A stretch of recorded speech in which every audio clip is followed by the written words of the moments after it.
Hey everybody, thanks for joining me for another episode of PRI Talk, answering your recruiting questions in 5 minutes or less, sometimes a lot faster than 5 minutes.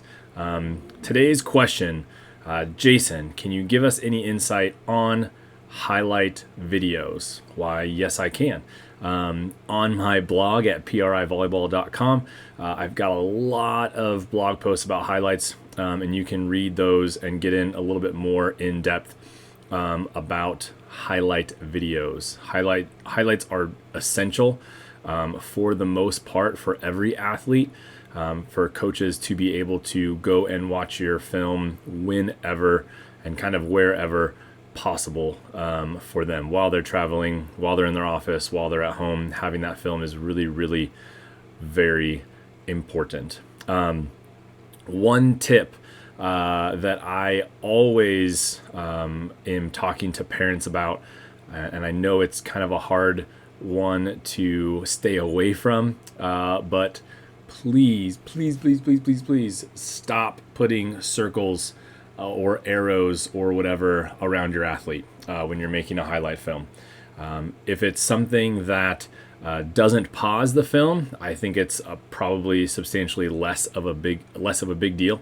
But if you're using Huddle or Sports Recruits or NCSA or whatever recruiting software to make your highlights, when you put a circle or a flame or an arrow, or whatever, it's going to pause the highlight film.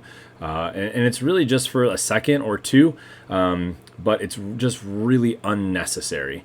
And I think a lot of ways it almost hurts your recruiting from the college coach perspective, because every time you put a circle around yourself, it pauses the film, and coaches want to watch you play at full speed. That's a really important part of the watching film piece. I can't really see how fast you are. I can't see how quick your reaction time is if the film pauses every 5 seconds. Okay. The other part about the circling and arrows that I have a hard time with is you are sending this film to college coaches, professional volleyball coaches, coaches that have spent most of their life coaching the sport. They know where to look, right? And the best example for this is setters, okay? A setter sending a highlight film to a volleyball or a college coach and putting a circle where they are in transition at the net, okay? If you don't think that this college coach knows where a setter is in transition, you should not go play for that person, okay?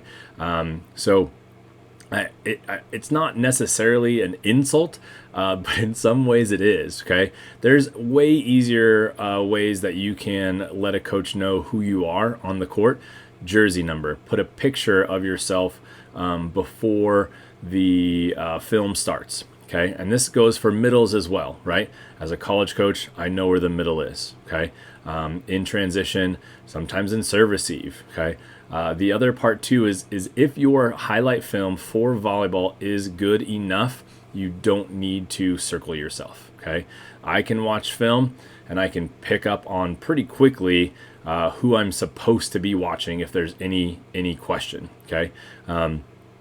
DS Liberos, maybe the very first clip of you put an arrow by so they know where you are, right? But I would say a better way is make sure you're sharing highlight films with you in the libero jersey.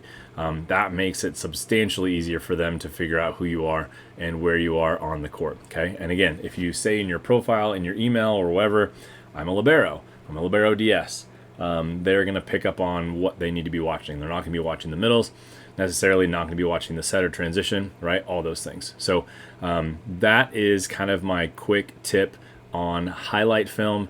Don't do the arrows, don't do the circles. Please stop. For more tips and ideas or advice on recruiting, head to my website at privolleyball.com. Thanks, guys.